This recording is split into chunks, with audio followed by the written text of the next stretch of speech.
Welcome, everyone, to our Zoom program. My name is Gwen Thompson, and I'm the Executive Director of the Mary Todd Lincoln House here in beautiful Lexington, Kentucky.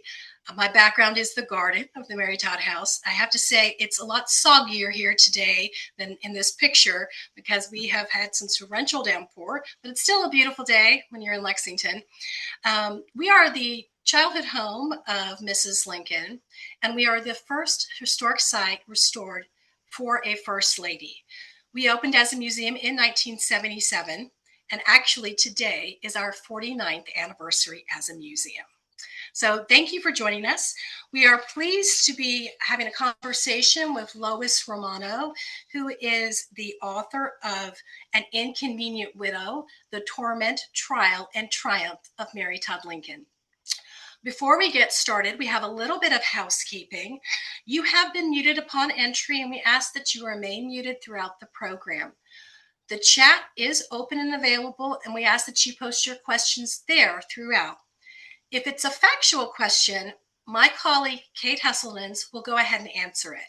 If it's a question for Lois, we will save your question until that portion of the program, and Kate will read your question out to Lois. Okay. Finally, for viewing purposes, you may need to adjust your screen.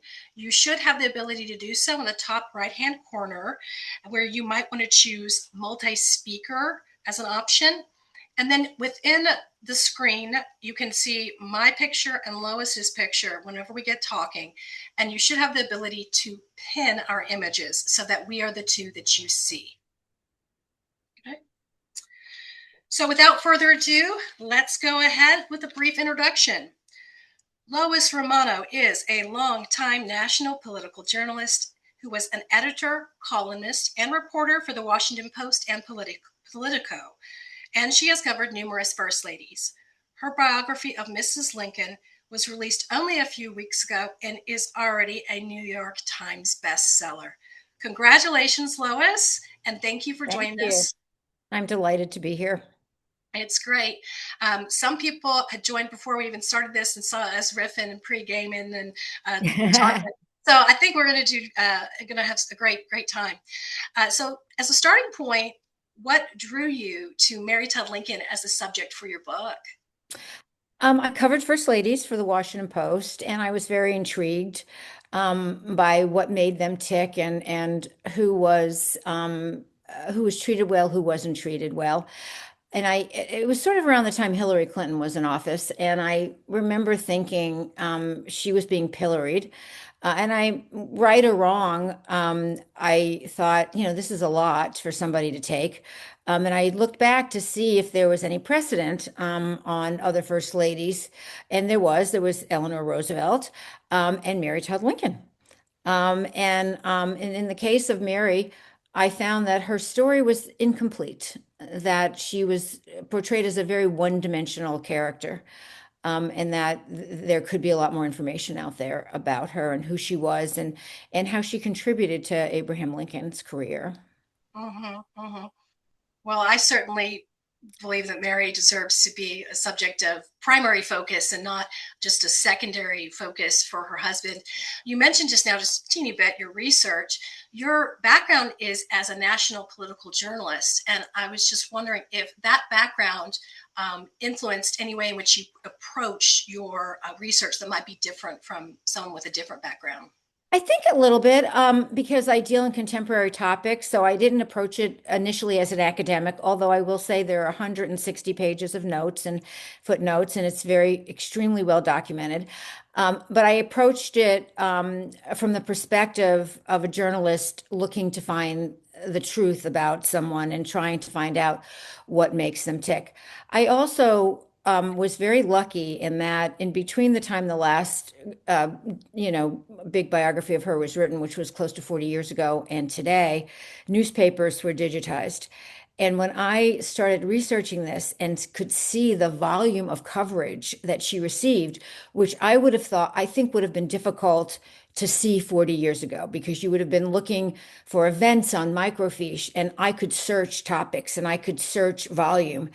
And it was extraordinary I would say in this sense, she was probably the first modern first lady to receive this kind of media coverage, and and it was pathetic. I mean, she was excoriated and blamed for things that she had no control over, and you can see it in real time. So, having the background as a reporter, I could see the biases in the stories, and it was fascinating. And I learned a lot. I learned a lot about how she would treat it and how a negative image began to take shape about her. Mhm, mhm. So you mentioned just now that you felt that some of it was very unjust. Did you see a pattern in that, that certain papers were more likely to be favorable and others less favorable? And like, for instance, if they had a political leaning? Well, that's an interesting subject because everybody was on top of her and criticizing her, and the Democrats were criticizing her because it was Lincoln and they were pro-slavery and he was anti-slavery, and just because she was Lincoln's wife. What I found extraordinary is that Republican newspapers were criticizing her because they were blaming her for what they perceived as Lincoln being slow on slavery. And Lincoln was very deliberate on slavery, and Mary had nothing to do with that. He was in the middle of a civil war. He was trying to keep the Union together. He was trying not to um, immediately go to his holster on abolition because he was trying to see if he could keep people together. She was blamed for all of that, and she did not advocate for keeping slavery in any way, shape, or form. She was 100% for Lincoln. Whatever he believed, she believed. But she was a scapegoat. And I think that's how some of it started. Mhm. So we were just sort of touching on her influence on Lincoln Mhm. in his political views. So this leads to a question that I had prepared. Many of the topics related to Mary are debated, and passionately so. Before the program actually started, we were even both mentioning that we knew of a couple occasions where historians really got into it in a Right, public way, right. um, back and forth yelling. So Exactly. Yeah. yeah. So one of those topics that's really controversial, and by that I mean there's opposing views, is even just what was the nature of her role in Lincoln's political career.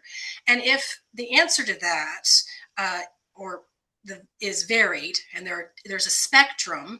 There's one end of the spectrum that would argue that Mary Lincoln absolutely helped make him. He would not have been president without her.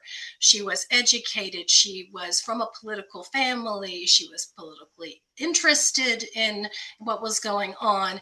And she had the social background to really help elevate him. And then on the other end, there are those who say, yeah, she may have had all those things, but he had his own ambition. He was already establishing his career whenever they met. And his success is entirely independent of her. Where would you fall on that spectrum in when it comes to that debate? Well, I think both of those things can be true. I lean towards he might not have been president, but for not because he wasn't brilliant and not because he was an incredible politician and a tactician and extraordinarily ambitious. He had all those qualities. However, he was also a depressive, and he was self-educated, and he would go into deep funks. I mean, she gets excoriated for her mental illness. There's a double standard here. And he gets elevated for his. What's placed on him is moral authority, empathy. Well, she had those things too because of her mental illness. But to get back to the point, she was more a little bit more manic, so she had an engine. So he would get into these deep depressions, and she would say, "Come on, snap out of it. You're going to be president of the United States." And so that was one thing that she helped push him toward. He was also from a very poor background. He didn't have the connections. And she helped with that. So, in addition to her own family, which, as you know, were the Todds, very well placed, helped found Kentucky, did find Lexington. Her sister married into a very prominent family in Illinois, and where her her sister's husband's father was the most powerful man in Illinois. So Lincoln walks into two extraordinarily powerful families with huge connections, including Henry Clay. And I, I tend to believe that all of that helped him.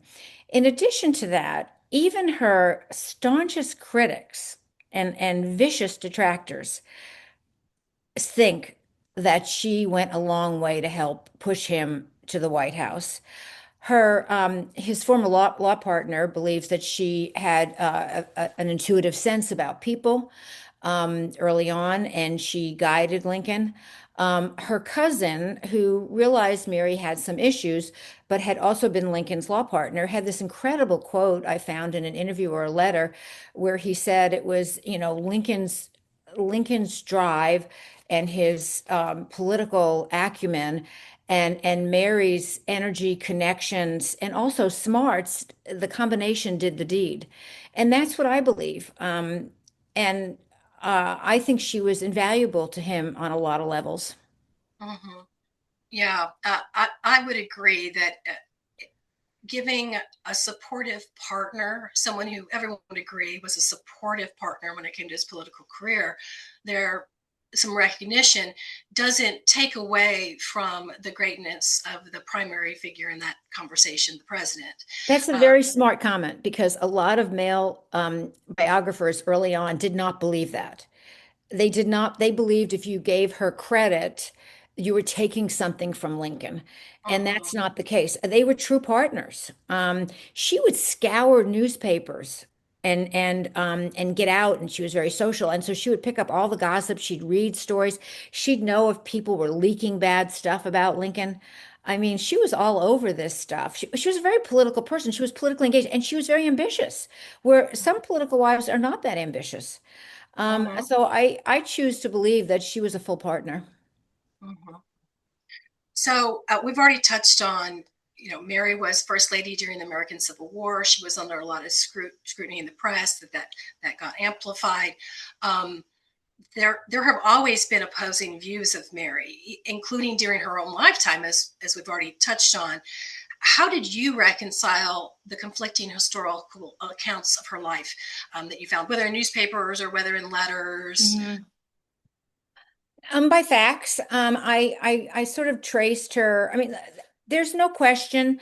Um, Mary had some issues, and I want to make that really clear, and I'm well aware of them. And if you read the book, and you will see that I don't leave out anything. I put in her irascibility, her high anxiety, the errors that she made. She even was a little bit dishonest in the White House, trying to pad some money to get money for entertaining. I put all of that in there. The difference in what I do and what the historical record is that that's all the historical record have. And so what I try to do is round her out a little bit. We none of us should be judged by our worst flaws. And I Mhm, believe she helped put this man in the White House. She was president. I mean, she was first lady during the Civil War. She gets no grace for having lost three children. mhm, Actually, I want to say she lost four. She lost three died and then one turned on her. So and being a mother was so critically important to her. So I think I expanded the narrative. The idea that she was a burden on him was something historians chose to write. It's nothing Lincoln ever said. Just mhm, because they thought it doesn't mean Lincoln thought it. Um, mhm, he, she had a meltdown at one point this is at the end when after she lost the kids and the war is ending and they're in Virginia and the Confederates are about to um, capitulate and she has a complete meltdown over something we can talk about later. And it was awful. And she had to leave Richmond and came back. He never, it, he never held it against her. 2 days later, she was the first one he wired to say that Lee's surrendering. So he went to her all the time. I mean, I think they really loved each other. So this narrative where she was this big burden, I just never bought into it. mhm, And sometimes, I mean, early on in her lifetime, it was already known that she was imperfect. She's a human being. She's imperfect. She's flawed, right? Right. But she also has strengths. And that's one of the things I like about Mary Todd Lincoln as a historical figure when we talk about her, is she's not a secular saint and she's not a villain. She's a real human being with strengths and weaknesses, virtues and vices. And the simplistic view that somehow she's all bad and Lincoln was all good, um, it's sort of her being portrayed in a negative light then reinforces Lincoln's position as a secular saint because he endured this difficult person versus maybe he didn't share that feeling. Maybe he wasn't enduring. Maybe he was, in a relationship and it was Right. good I think for they that. understood I don't each know. other. Look, Yeah. he wasn't any great shakes as a husband, okay? I mean, he was a good man and he treated her well, but the first half of their marriage or longer, he was never home. She was a single mom. He would ride the circuit and he would be gone for 8 months out of the year. He would be beginning and the end. And when he was home, he wasn't all there, whether he was at the office. I mean, there's letters from her sisters, who were visiting would say he would go into a trance at the house. He would just be sitting there and his mind would go somewhere. And Mary would say, "Oh, Mr. Lincoln," she'd call him Mr. Lincoln, "we're not ready for bed yet. You need to snap out of whatever you're in." So, you know, she had a lot of burden that she carried, and had to pull him out of a lot of stuff. So to pretend that he was just this saint that carried her is just incredibly, well, it's false and it's unfair. And I mean, beyond that, she's also been reduced to a caricature, Correct. right? I mean, we see that all the time in what I'll just say popular culture. I mean, it's everything from an Well, SNL sketch to well, this we're or that. seeing it. We're seeing it on the most popular play on Broadway right now. Mhm, It's the hottest play on Broadway, Oh Mary, which is a complete caricature of her, and it has her as a drunken cabaret singer. And the reason the playwright is a brilliant young man, and the reason he was able to do that because that's the story he inherited. The play happens to be very funny and entertaining, but what concerns me about it is that a whole generation is going to go to that play and think Mary was a drunken cabaret singer. Um, mhm, and when I first started doing this book, people would come up to me and say, "Wasn't she crazy?" And what's crazy? I mean, I'm a little crazy. Isn't everybody a little bit crazy sometimes? I mean, was she crazy? No. Did her son label her as crazy and make that part of her legacy? He did, but I don't believe she was crazy. mhm. So with O'Mary, they have attempted to say that or make it clear that they did no research. But what you're referencing is even if you do no research, there is a place in popular memory that if anyone has any sort of a perception of her, it might be that she was, and we can apply a lot of different terms for it, but they're all speaking to the same thing, which is the question of mental health or um, Right. like you It's mental mentioned the word health. crazy, which could be construed as a very offensive term for people who may have mental disorders. So I wonder how much of that caricature that she's unhinged, she's extravagant, she's difficult, may be tied to the stigma that exists still today around mental health disorders. I mean, we can debate, you and I, Lois, like what was going on with Mary. Did she have this? Did she have that? But even if, say, I chose to take the stance of she had no mental disorder, which I'm not necessarily saying, but even if you took that stance, the stigma around the question, I feel like might still be in play when we talk about It's her. absolutely still in play. There was a double standard on mental illness, and she received no grace on it. She received no grace for all of her sons dying, and who wouldn't have some mental illness if you lost three children? Mhm. And there was a double standard with regard to she and her husband. One of the things that was sort of an aha moment for me is, this, as you know, Gwen, there's been a lot of studies on Mary, post-mortem about whether she had PTSD, whether she was bipolar. All of them could be a little bit true. I Mhm. showed the manuscript to somebody, a mental health professional, and who read it and said this was anxiety, and it was really an aha moment for me because I thought, everything they described as temper, for example, Mary would blow up, but then it would pass. That's anxiety.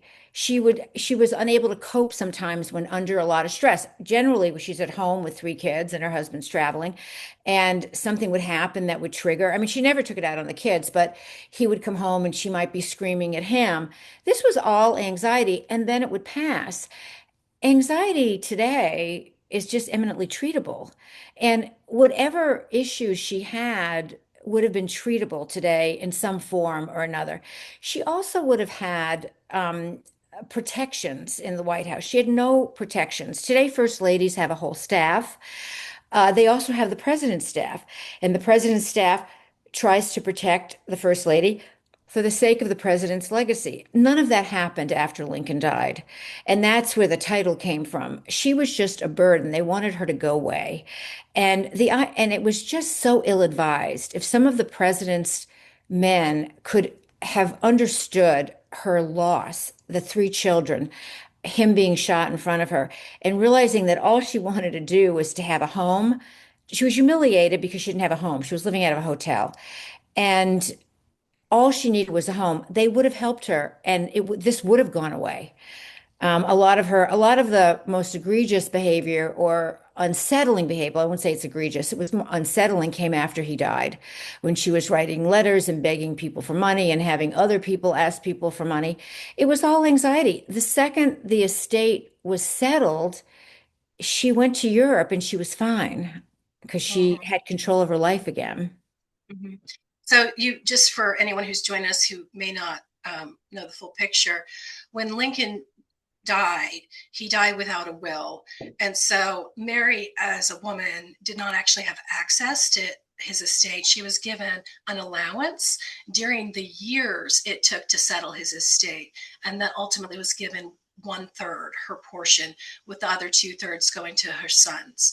So there was a years So almost 2.5 years, and there was of no real, reason, right, yeah. and no reason to drag it out because Lincoln had one debt, and it was Yeah. an $11 newspaper subscription, and the executor of the estate could have freed up that money in a year, and he chose not to, and he gave her the equivalent of about $50,000 a year to live on, and you know.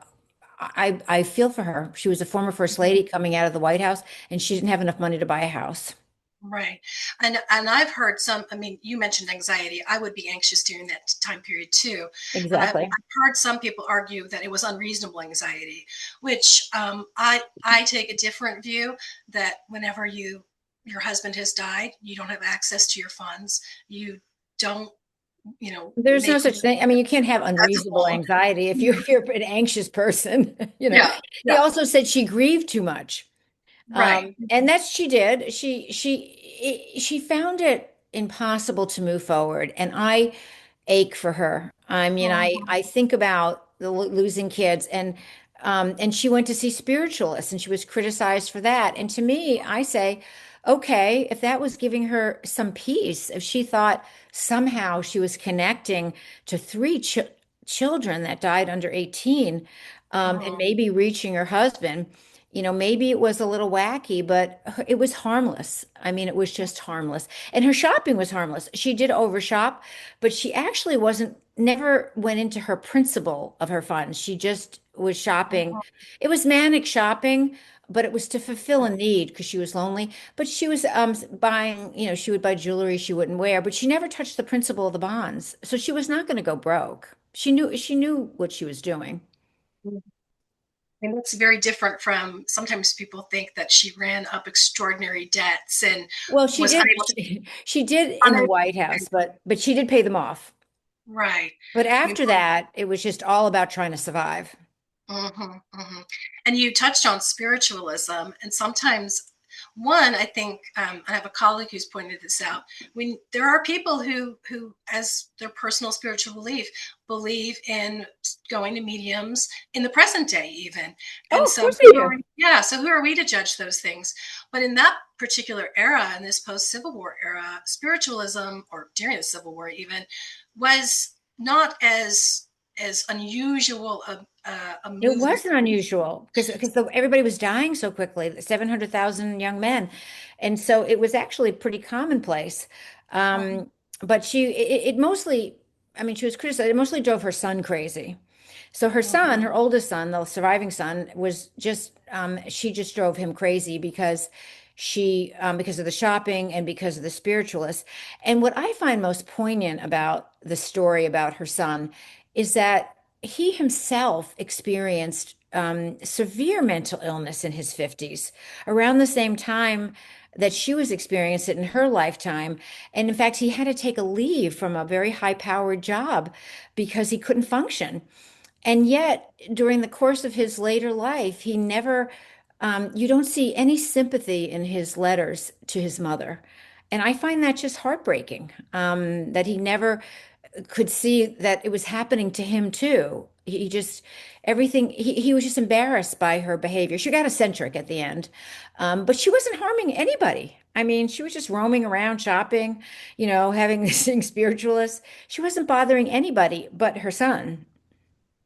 And so, I mean, that kind of touches on another theory where Robert is portrayed as a great villain. When it comes to the question of Mary Todd Lincoln's mental health, we've already touched on it. There are dozens of theories. There are so many. Correct.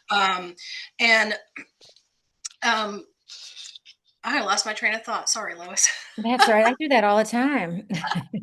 There are a lot of theories. So there's Oh, PTSD, there's bipolar. Or go ahead. You got your train of oh thought. yeah, you got it. All right, there you go. PTSD, bipolar.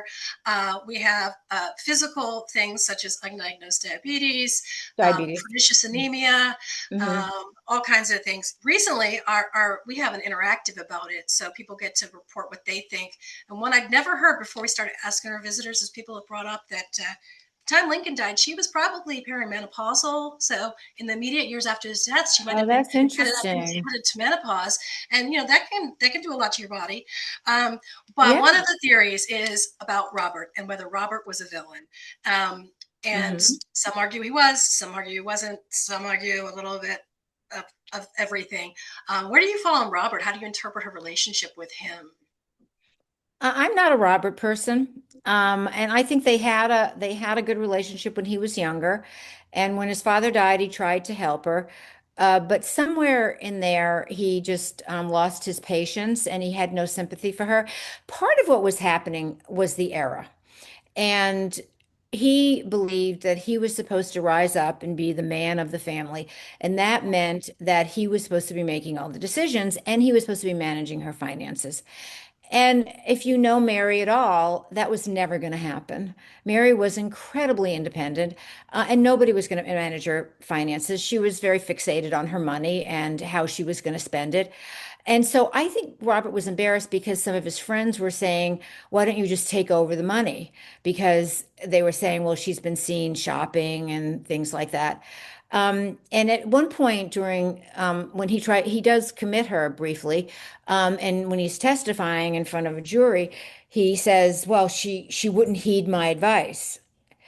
Like there was something wrong with that. Like why did she need to heed his advice?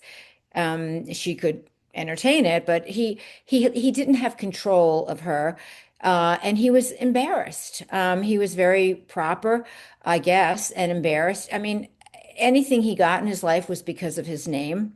And he was actually more of a Todd than he was a Lincoln. He wanted to be his father, but he was actually his temperament was more like his mother, and maybe that's why he turned on her. Um, so I don't know if we even laid out what we were referencing with the insanity trial. We're talking about mental health illness. It was a question of it here a little bit. For those who may not know, who are on the Zoom program, I'm going to just briefly review some facts. In 1875, her youngest or oldest son, Robert, who was her only remaining son, took her to court, and in a one-day trial with a male jury, declared her legally insane. And then Robert, her son, became her caretaker, and she was institutionalized for about almost 4 months. And then a year later, she went back to court and was declared restored to reason by another jury. And then she went on to live independently. But there's two. controversies in this. There's the controversy of the trial that's debated as to whether it was fair and just. And then, of course, the bigger question of what was going on with Mary. So, what's your take on the trial, Lois? Oh, I mean, I think she was completely sandbagged. I mean, it was an ambush. And they tried to follow the letter of the law in that, a few years prior, any man could commit a woman, husband could commit a wife, a son could say insane. Because of a series of uh, laws that were passed, a trial had to happen. But the trial was a complete sham, and Mary was never told about it, and she should have been informed that this was happening. She didn't receive a lawyer till she walked into the courtroom. She had no witnesses to testify on her behalf. She was not asked to take the stand. And basically, someone shows up at her hotel and says, "We all think you're insane and you have to come down to the courthouse." And this poor woman walks into I can't even imagine the pain and the humiliation. She walks into a courtroom, new courtroom in Cook County, and it's already packed. The jury seated, the judge is there. There are witnesses that have been prepped, seven doctors, only one of whom treated her, testify that she's insane. And they base it on what Robert has told them. She's shopping and seeing spiritualists. And they testify that she needs to be committed to an institution. The sensationalized press had been invited and they're watching her every facial expression. The shopkeepers who took her money were asked to testify, and they would say things like, "Well, she looked crazy to me," and nobody objected. They were just giving these opinions, but they had taken her money for the goods. The people who worked in the hotel violated her privacy by saying that they went through her things in the hotel room and found boxes that were unopened. And so the 3 hour hearing ends, and she's convicted by an all male jury in 10 minutes. And she's declared insane and has to be brought to an institution.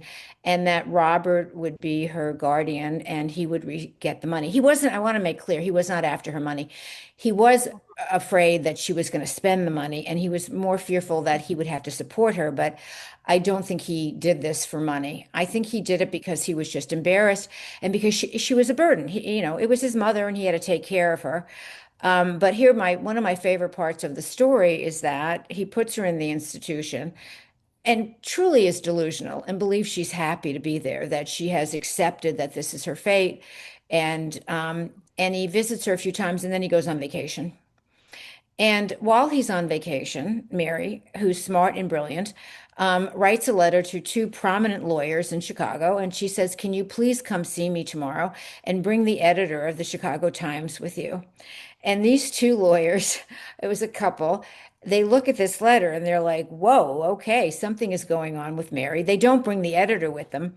But the long and short of it is, he's in New Hampshire sunning at the beach. And Mary is running a full-fledged PR campaign with these two lawyers, and the whole trajectory of the public opinions shifts Mhm. towards her and against Robert. And he had no choice but to agree to let her out to go visit her, to go live with her sister.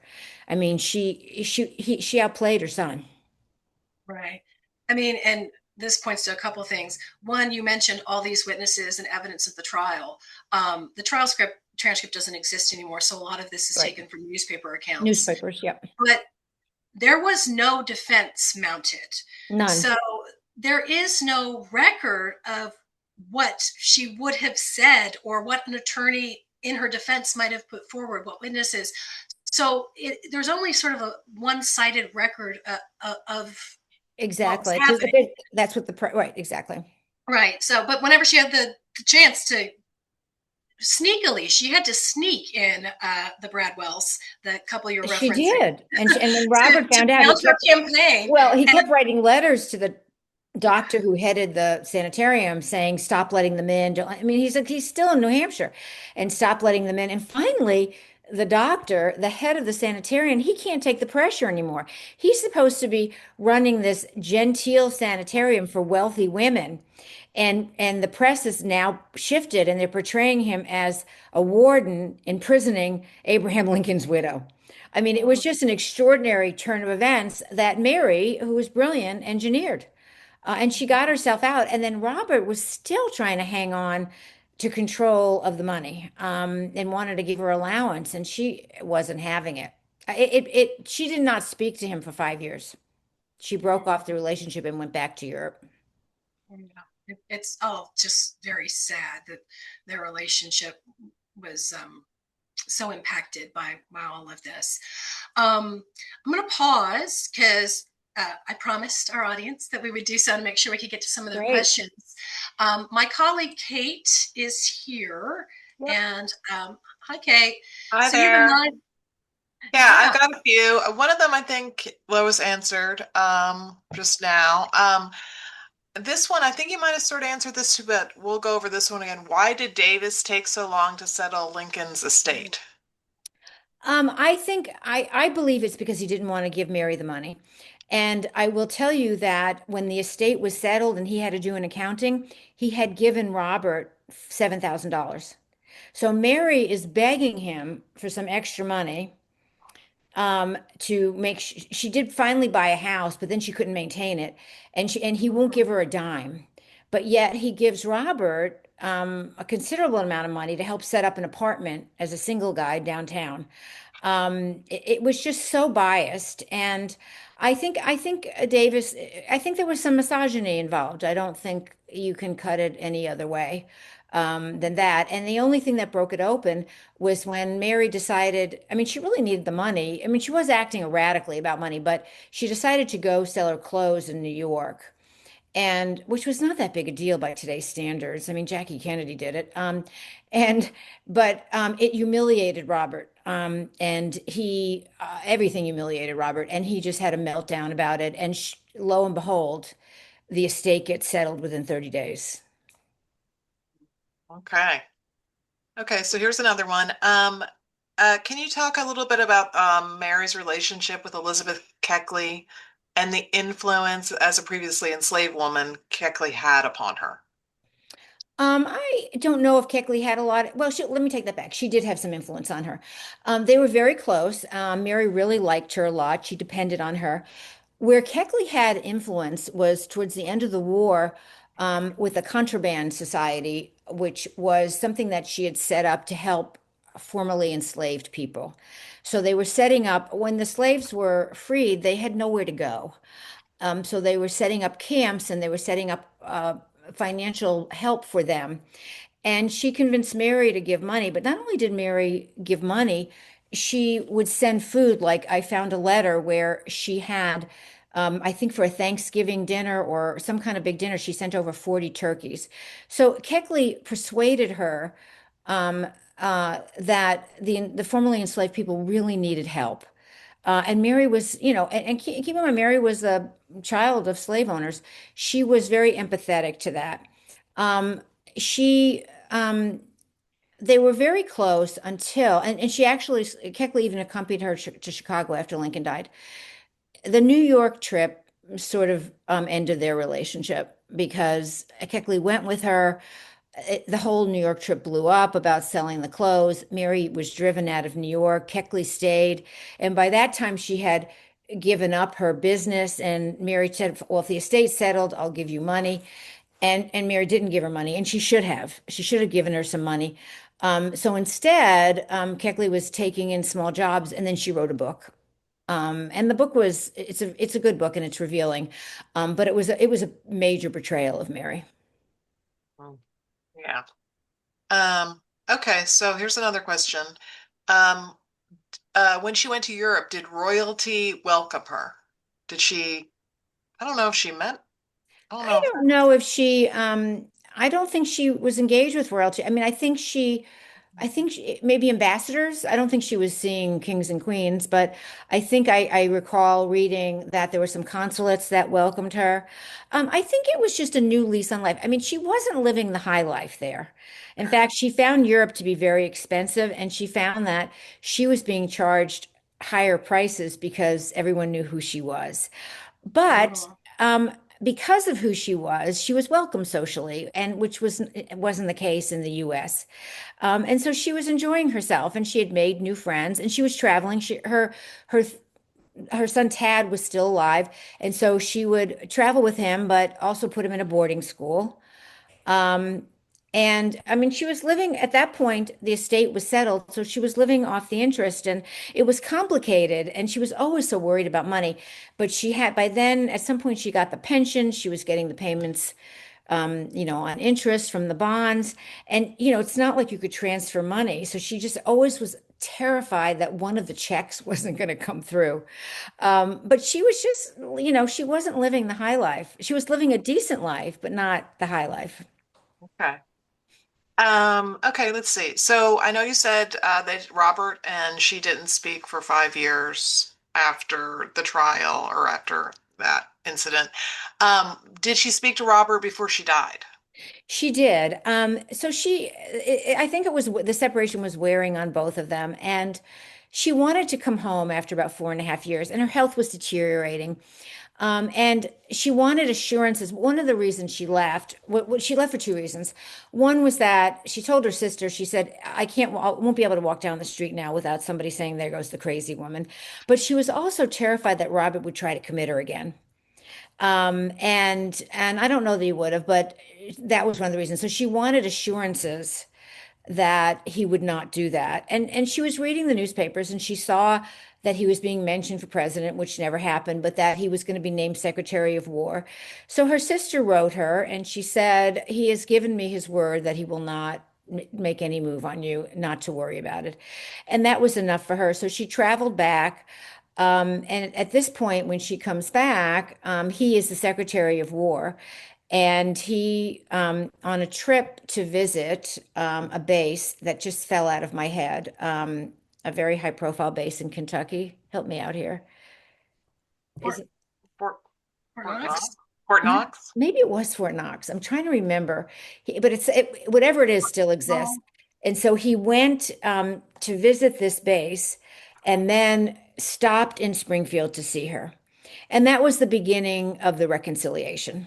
But even then, he writes a letter, and Mary's clearly, her health's not good. I mean, one of the reasons she came home is that she fell off a chair trying to hang a picture, and she seriously injured her spine. Her diabetes was bad. She was losing her vision. They have a good visit, and then he writes a letter to a friend of hers saying that he thought a lot of her issues were in her mind.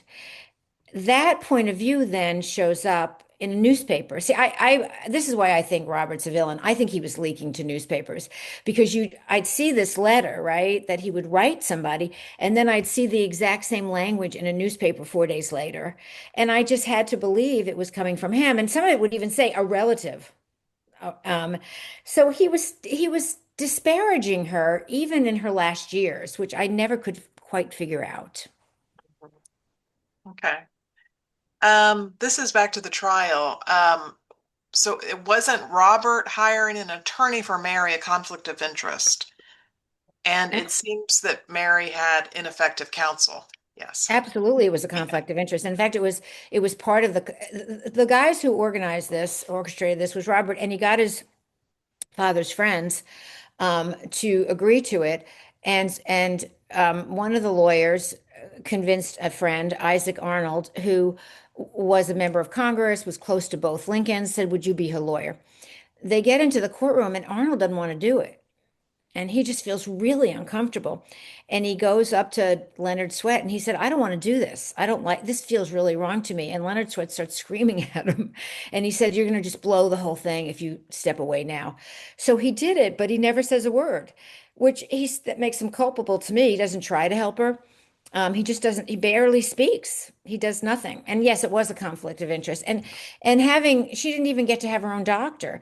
I mean, one of the doctors was someone who treated her, but he was there as a witness for Robert. Yeah, completely unfair. This is a good question. So what happened to the house the Lincolns had in Springfield? I know Mary, yeah. I was wondering, I'm trying to remember, I was thinking about this the other day. It went to the state eventually. It was rented for a long time.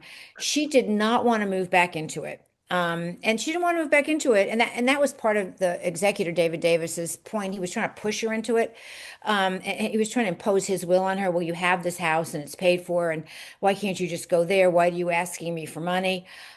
They kept it rented for quite a while, and I don't know, I'll be honest with you, and I don't know if it was sold at some point before she died or if it passed to Robert. But eventually, I believe Robert gave it to the state of Illinois. Yeah. Okay. And then the other part of their question was, um, why didn't she just go back to live there after the White House? I believe it was being rented at the time, too. But it was being rented, but she didn't want to go back there Yeah. for the memories. I mean, she The just said, I memory. can't go back. And she said, I had my whole life, my kids are there, they're dead now. I can't go back there. It was Mary had to get away from memory. She was not a good mourner. None of us are, but she couldn't face, like, if a kid died, she would never look in their things again. She would never walk in that room again. She would in Springfield, when Eddie died, she told a neighbor who had a toddler to go into Eddie's room and to take all the clothes out of the drawer. Mary wouldn't go in there. And I think Springfield just held too many memories for her. She didn't want to go back there. Mhm. Okay. Um, okay, I don't have any more questions. And Okay. Well, we still have time in the program, and I have more. I have more Okay, burning questions. good. Bring it on. Um, yeah, this is kind of we're having a role reversal because back when you were first starting your book, we Right, I interviewed you. together. Yeah, you interviewed me. I did. I was like, oh no, she's recording. I Yeah, did, and it was great. I actually turned back to that a couple of times. I went back. I mean, it was very informative. It was my first interview. yeah. And my colleague John was there at the time. Yes, he was. Um, And he, anyway, but as you said, that was the start, and now we're at the whole end. The book has been produced, so some other things we could talk about that you might have opinions on that we maybe didn't talk about before. Um, Mary had a lot of roles in her life. We all have Mhm. many titles and labels and connections. So she was a daughter, she was a sister, she was a friend, an employer, she was a wife, a mother, a first lady, and she was also a grandmother. Somehow that never gets mentioned. She was a grandmother. He Um, was. what do we don't know how Mary felt about all of these roles, but if she was here and was able to tell us which of her roles meant the most to her in her lifetime, what do you think her answer would be, Lois? Wife and mother. I think that's how she defined herself. I believe Mary could have been anything. I think she was brilliant. She was shrewd. She was insightful. I think today she could have been one of the most powerful women in the country. I think she could have been a CEO. She was very intuitive. But she defined herself as a wife and a mother. And as those pieces chipped off one by one, and particularly after Willie died in the White House, that's when you start to see a decline in her. Because after Willie dies, there's no more children. After Eddie dies, two more children come because she's still young. But after Willie dies, I'm thinking she might have been going through menopause. There was not going to be any more children. She was in her mid 40s. And it's very hard for her to recover from that. And then, of course, Lincoln dies. And I think every time she lost a child and then her husband, she lost a piece of herself and she couldn't find a new identity. And I think that was part of that's part of the tragedy here. She was unable to find a way out, and there were ways out, but she couldn't find them. Like, for example, she could have stepped up to been the keeper of the legacy, and she tried to be in many ways. She gave interviews when she was asked. I will posit this. I think about this a lot. The early biographies of Lincoln were horrible to her. And they were, Herndon, his law partner, then Herndon sold his notes to somebody else who wrote something horrible. And then because First Ladies weren't written about, many people in those early times before she died were just reproducing some of the stuff that was negative. There was such lost opportunity there to interview Mary about Lincoln and about his motives and about um, the politics of the White House. Um, and, because she lived 17 years and there was just a missed opportunity to protect his legacy, both on her part and on the part of the biographers. mean, I've also heard people say that after his death, if she had chosen to be in a more public role, she could have helped shape his legacy, but also her own. And so, Exactly. in some ways, I've heard it as, in a way, and it could be my perspective where I interpret it as they're almost blaming her for people not reminding her more kindly because she chose to live fairly out of the public eye, but also having to get in the public eye when she's fighting for things like her widow's pension, like, hey, Congress, give me a widow's pension, Right, you know. right. Yeah, But I mean, she did. um, I think part of her choices, I don't think they were fully cognizant choices. I think she was depressed by that point. I think most of her mental illness up until that point was a little manic, and she was a driver, and she would go up and down. I think at the end she had so much sadness, and she just couldn't figure out a way out of the black hole. You know, how could she move forward? And she internalized everything like it was very self-focused. Why is everybody treating me this way? And she wasn't an activist. She could have also helped with the suffrage movement, but that was just not who she was. I mean, she wasn't against women voting, but she just was not going to take an active role. I mean, she defined herself as Abraham Lincoln's widow. She at one point she's in New York and she decides to, after he dies, to go buy bonds at a bank. And there's a great story about this. And she goes in and they make up the bonds, and they're bearer bonds. They make up the bonds to Mrs. Mary Lincoln. And she doesn't want that. She wants them to say Mrs. Abraham Lincoln because that's how she defined herself. And they had to get an exemption from the Treasury Department to do that. They just thought they're not going to fight with her. But her whole identity was caught up in her husband and her children. So the long way of answering your question, that those were the roles she thought, and she lost three kids, and then her last child turned on her. So she felt like she was a failure, I believe. yeah, she had an extraordinary amount of loss um, that is in history. There's facts and there's interpretations. Right. No one is arguing about the facts that, I mean, everyone agrees she lost a son before the White House, a son in the White House, a son after the White House, and she lost her husband and only had one family member who survived. Everyone agrees, like, those are facts. Right. It is astounding how often people do not give her any kind of sympathy for Well, the they for don't that give her when they any talk sympathy, and they about don't give her any. The other thing, she was actually a pretty good first lady, and she gets no credit for that. So her. I don't want to get off this call without leaving that. She was a Mhm. very good first lady during the war. She was the face of the war. She went out there and didn't hide from it. She went to encampments. She went to factories. She went to a famous abolitionist church in Brooklyn, New York, which was a big statement a month into the war, because she was there to say, I am supporting this war and I'm supporting my husband.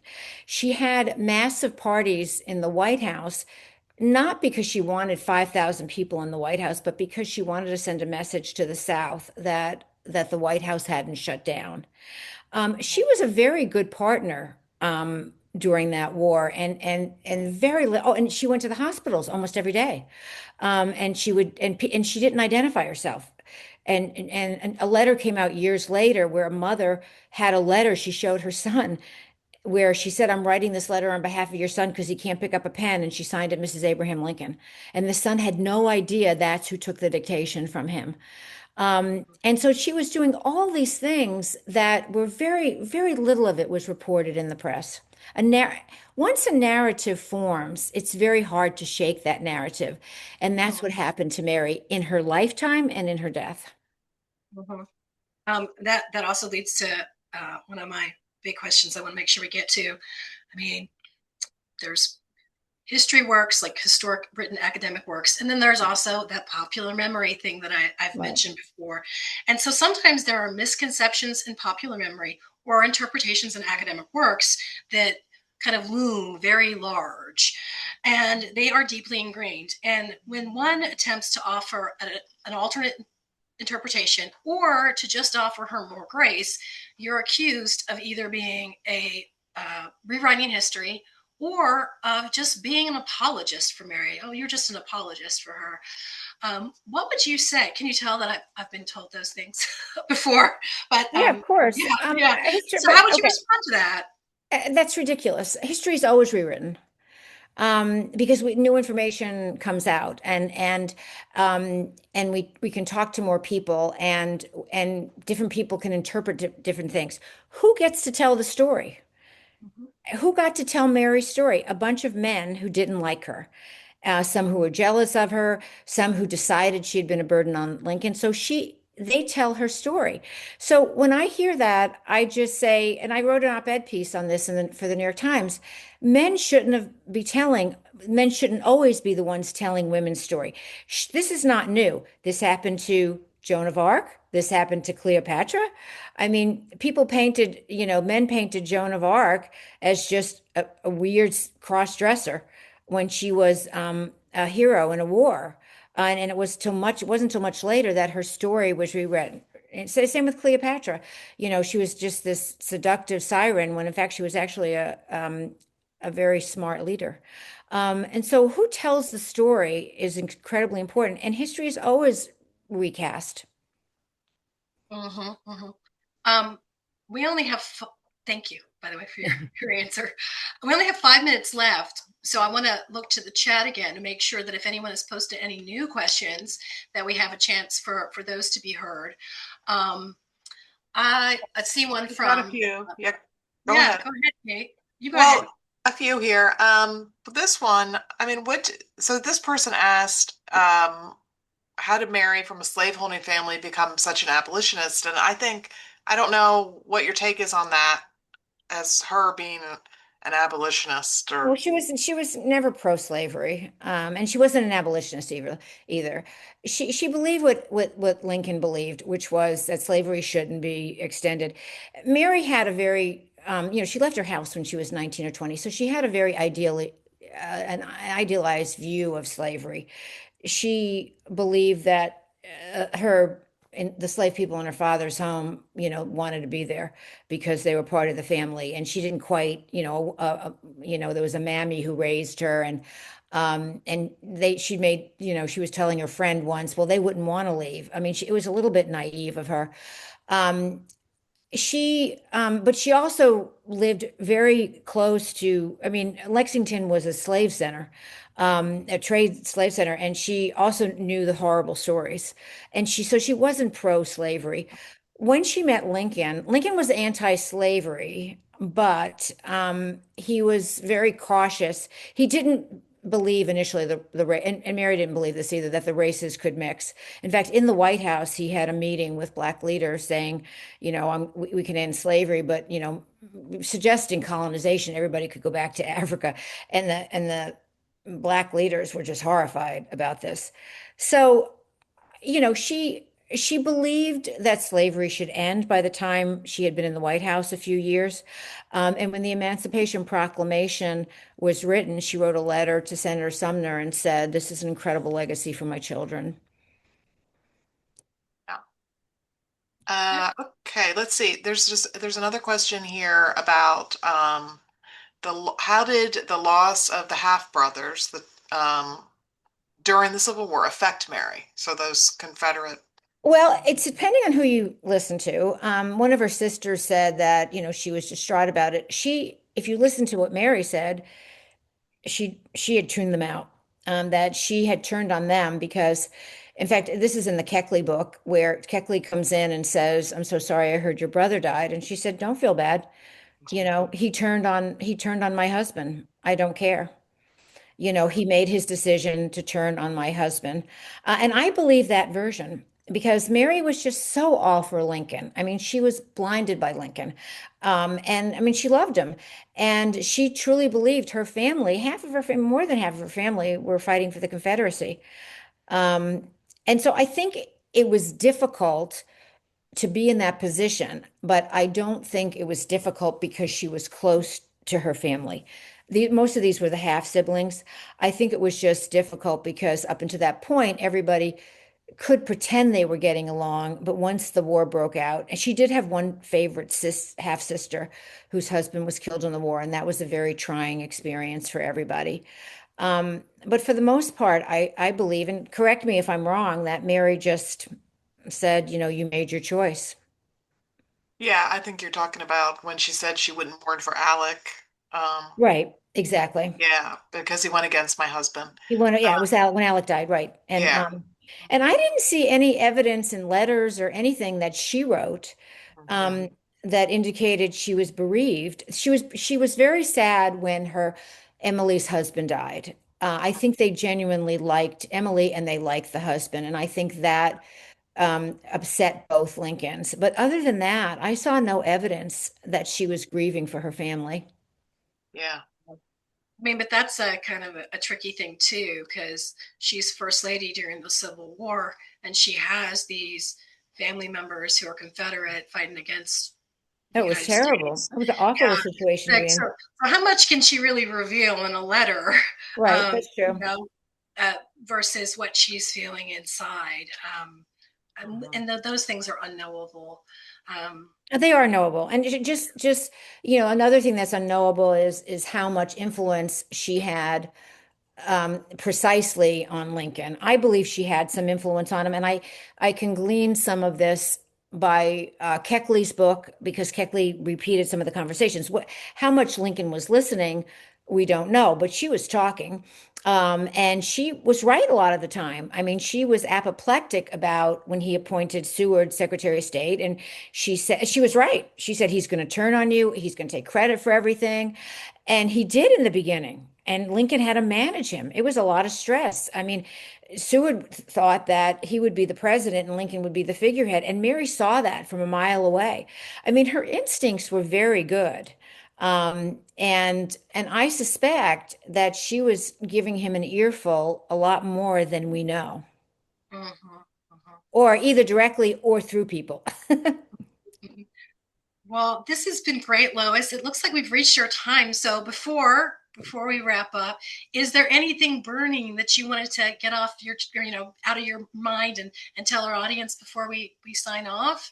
No, but I just want to thank you all for coming on and also just for being willing to hear another side of Mary. It's an interesting story. I mean, she's a tragic figure who was actually could have been considered one of the more consequential first ladies in history, but only half of her story was told. And I just hope that this book gives her a fuller picture, gives history a fuller picture of her, and gives the public a full picture of her. Well, we're all for giving a fuller picture on Mary here at the Mary Todd Lincoln I, House, of and course you are, right? we're also all for talking about all the different interpretations and debates because history is the business of a lot of times critical thinking and weighing things. So we hope that those who maybe haven't been here have an opportunity to visit us in Lexington, Kentucky, to visit our childhood home. And Lois, I want to thank you so much for taking Thank time you for out of having me. your extremely busy circuit schedule. I'm glad you're getting such good coverage. And you're also Really, getting some people that on this Zoom that loved the book and yeah, so you're getting that as well on here. So lots of people have read it. That's great. I'm really happy to hear that. I couldn't put it down. Oh, that's lovely. Staggeringly awesome book. Oh, Yeah, I'm love so the happy to hear book. that. I So try you're to getting, make it accessible, like and read it. I tried yeah, not to write it as a history book. yeah. I just Um, started it. It's Oh, good. something like to just get you right into it right away. Yeah. Thank you. Thank you all. I appreciate that. well, thanks so much, Lois. You know where to find us if we can ever I know, and I might come back to you again. Who knows? Maybe there's another Mary book in me somewhere. Anyway, thank you all and have a great evening. I really appreciated being here. Thanks so much. Bye bye. Bye bye.